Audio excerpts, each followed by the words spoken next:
हम भारत को एक मैन्युफैक्चरिंग हब बनाने पर प्रगति कर रहे हैं। भारत का युवा और प्रतिभाशाली वर्कफोर्स को मैं स्वाभाविक रूप से कॉम्पिटिटिव बनाता है।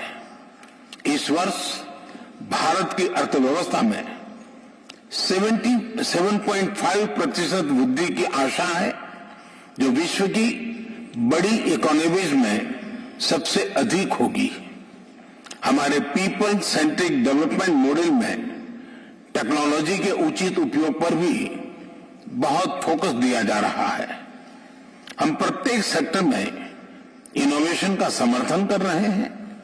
आज भारत में 70,000 से अधिक स्टार्टअप्स हैं, जिनमें से 100 से अधिक यूनिकॉर्न है। हमारे ये अनुभव कई अन्य एससीओ सदस्यों के भी। ये अपनी जमीन पर नर्सरी बना के सिर्फ झाड़ बेचकर साल में 2 करोड़ कमाते हैं। उनके सीक्रेट्स को सीखना चाहते हैं तो फ्रीडम ऐप को अभी डाउनलोड करें। काम आ सकता है। इसी उद्देश्य से हम एक नए special working group on startups and innovation की स्थापना करके एससीओ के सदस्य देशों के साथ अपना अनुभव साझा करने के लिए तैयार है। और साथ ही पीएम ने साफ किया कि दुनिया खाद्य संकट से जूझ रही है और इसकी बड़ी वजह यूक्रेन युद्ध है। विश्व आज एक और बड़ी चुनौती का सामना कर रहा है और यह है हमारे नागरिकों की खाद्य सुरक्षा सुनिश्चित करना। इस समस्या का एक संभावित समाधान है मिलेट्स की खेती और उपभोग को बढ़ावा देना। मिलेट्स एक ऐसा सुपरफूड है जो न सिर्फ एससीओ देशों में बल्कि विश्व के कई भागों में हजारों सालों से उगाया जा रहा है और खाद्य संकट से निपटने के लिए एक पारंपरिक, पोषक और कम लागत वाला विकल्प है। वर्ष 2023 को UN international year of millets के रूप में मनाया जाएगा। हमें एससीओ के अंतर्गत एक मिलेट फूड फेस्टिवल के आयोजन पर विचार करना चाहिए।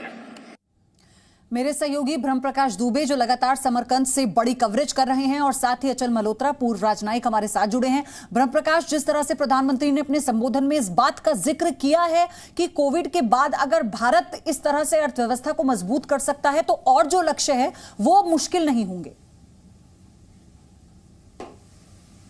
बिल्कुल पयोधी, देखिए 2 महत्वपूर्ण बातें प्रधानमंत्री ने कही कि भारत किस तरह से आगे स्टार्टअप के सहारे आगे बढ़ रहा है, तरक्की कर रहा है, नए नए जो है उद्योग, नई नई तकनीकी भारत विकसित कर रहा है। दूसरी महत्वपूर्ण बात कही कि तमाम चुनौती के बावजूद भारत किस तरह से कोविड से निपटा है। तो ये 2 महत्वपूर्ण बातें हैं। और तीसरी बात आप कह सकती हैं कि सन 2023 तक, सितंबर 2023 तक भारत अब एससीओ का चूंकि अध्यक्ष रहेगा, तो एससीओ किस तरह से मजबूत हो सकता है, किस तरह से देश आपस में तालमेल बेहतर कर सकते हैं, आगे बढ़ सकते हैं, जिससे सभी देश जो मेंबर राष्ट्र हैं उनकी अर्थव्यवस्था और बेहतरी की तरफ जा सकती है। और एक और महत्वपूर्ण बात जो प्रधानमंत्री ने कही कि जिससे विश्व जूझ रहा है खाद्य सुरक्षा को लेकर, उससे कैसे निपटा जा सकता है, इसका रास्ता भी सुझाया। तो कुल मिला के आप अगर देखें तो एससीओ के मंच पर प्रधानमंत्री ने वो तमाम बातों का जिक्र किया कि कैसे जो मेंबर राष्ट्र हैं मिलकर, आपस में मिलकर एक दूसरे का सहयोग करके आगे बढ़ सकते हैं। पयोधी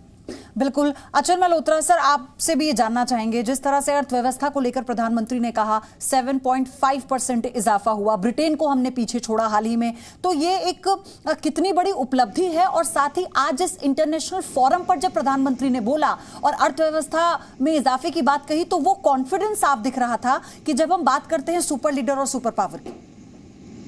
नहीं, प्यादी बिल्कुल ठीक बात है। आप अपनी अचीवमेंट्स के बारे में बात करते हैं, आप अपनी उपलब्धियों के बारे में बात करते हैं, लेकिन गौरतलब ये है कि प्रधानमंत्री सिर्फ एक तरफा बात नहीं कर रहे थे। वो ये नहीं कह रहे थे कि भारत ने ये कर दिया, भारत ने वो कर दिया।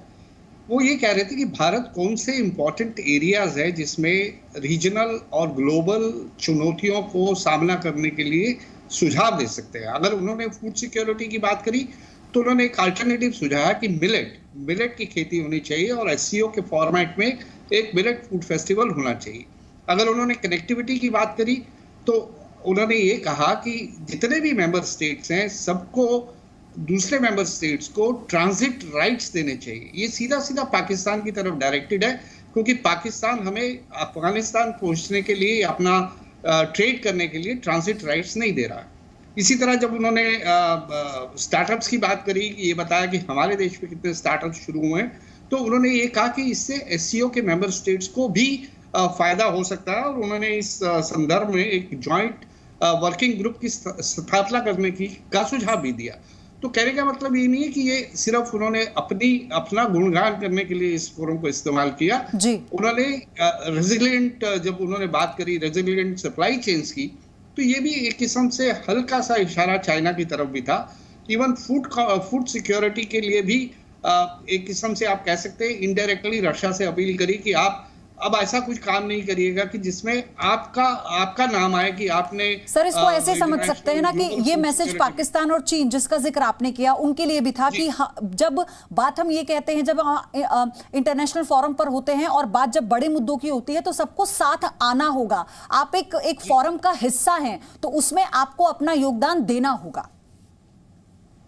हाँ जी, बिल्कुल प्योदी। इसीलिए तो ये सिर्फ खाली बात मैंने पहले ही क्लियर किया कि हमने अपना गुणगान करने के लिए नहीं कहा, हमने प्रायोरिटीज बताई जो रीजनल है, ग्लोबल है, और किस तरह से उसमें एससीओ मेंबर स्टेट्स कंट्रीब्यूट कर सकते हैं, या कम से कम उसमें कोई बीच में रुकावट नहीं डाले।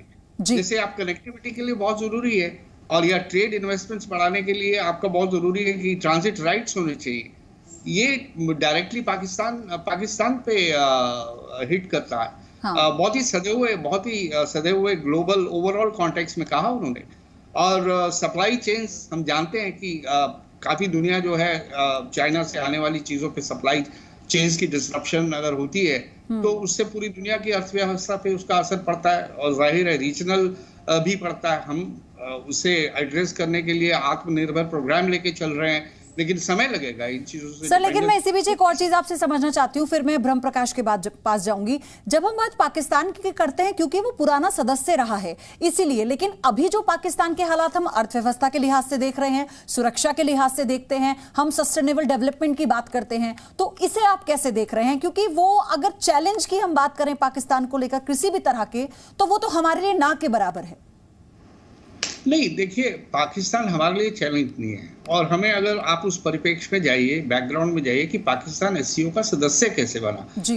पाकिस्तान एससीओ का सदस्य बना क्योंकि भारत एससीओ को ज्वाइन करना चाहता था, रशिया चाहता था कि किसी तरह से इस एससीओ को काउंटर बैलेंस करने के लिए भारत को लाया जाए, चाइना को काउंटर बैलेंस करने के लिए। आप ये नहीं भूलिए कि जो सेंट्रल एशिया रीजन है वो रशिया के पॉइंट ऑफ व्यू से उसका ट्रेडिशनल स्फीयर ऑफ वो है इन्फ्लुएंस, और ये फॉर्मर सोवियत यूनियन का हिस्सा है उस समय, जो 2017 से पहले की बात कर रहा हूँ। तो बारगेन में चाइना पाकिस्तान को एससीओ में लेके आ गया, जबकि पाकिस्तान की जो कैपेसिटी और एबिलिटी कंट्रीब्यूट करने की है इस रीजन में ऑलमोस्ट जीरो है। मैं तो यहाँ तक कहूँगा कि आज जो पाकिस्तान जिस स्थिति में है वो ना सिर्फ उसकी कंट्रीब्यूशन की कैपेसिटी जीरो है, बल्कि वो एक लायबिलिटी है, और वो आतंकवाद को एड्रेस करना या एक्सट्रीमिज्म को एड्रेस करना ये एससीओ की एक प्रायोरिटी है, और हम सब जानते हैं कि उसमें पाकिस्तान कितना नेगेटिव रोल अदा कर रहा है। बिल्कुल, और जब एससीओ की मीटिंग आने लगी तो उसने असद मजूर को अफगानिस्तान में बता दिया, जिसके लिए तालिबान ने लताड़ा उसको। तो पाकिस्तान हमारे लिए चैलेंज नहीं है। और इसी के साथ ब्रह्म प्रकाश दुबे, सवाल मेरा ये भी, जो शी जिनपिंग और पीएम मोदी की तस्वीर बार बार हम दिखा रहे हैं, अभी हमने देखा गलवान के बाद ये मुलाकात, और फिर लद्दाख में जो सेंसिटिव पॉइंट्स है वहां से दोनों सेनाओं का पीछे हट जाना, तो ये क्या एक मैसेज के तौर पर है? क्योंकि वहां पर जो सहमति बनी, यहां पर ये 7 तस्वीर, क्या इसे कनेक्ट कर सकते हैं?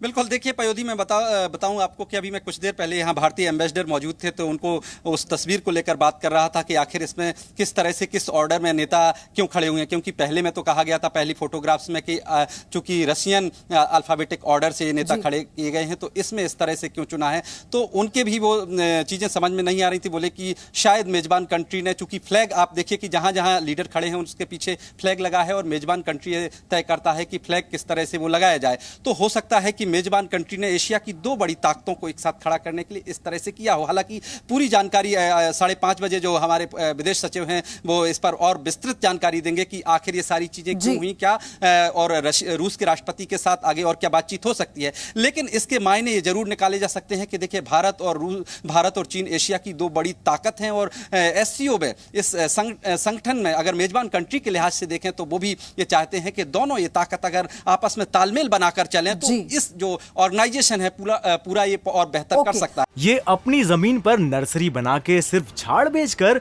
साल में 2 करोड़ कमाते हैं। उनके सीक्रेट्स को सीखना चाहते हैं तो फ्रीडम ऐप को अभी डाउनलोड करें।